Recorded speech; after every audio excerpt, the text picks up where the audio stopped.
एका भक्ताला मंदिरातून हाकलून दिलं, पण त्याच रात्री देव स्वतः त्याच्या स्वप्नात आले. का झालं असं? ऐका ही सत्यकथा. ओम श्री गुरुदेव दत्त.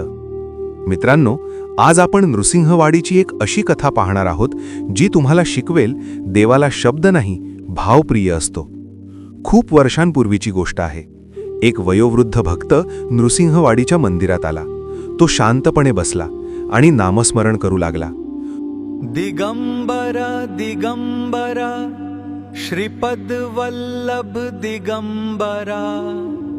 तो पूर्ण भक्तिभावाने नाम घेत होता.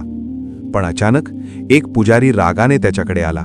तो ओरडला, अरे म्हाताऱ्या, तुला नीट नामस्मरण करता येत नाही तर घेतोस कशाला? काय झाले? का मला ओरडत आहात? बाहेर निघा, तुम्हाला इथे परवानगी नाहीये. तो भक्त काहीही न बोलता बाहेर गेला.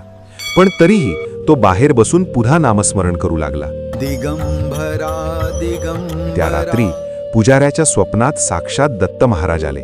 ते म्हणाले, माझ्या भक्तांचं मंदिरामधून बाहेर काढणारा तू कोण? माझे भक्त मला कोणत्याही नावाने पुकारू देऊ, तुझे काय जात आहे? पुजाऱ्याला त्याची चूक कळली.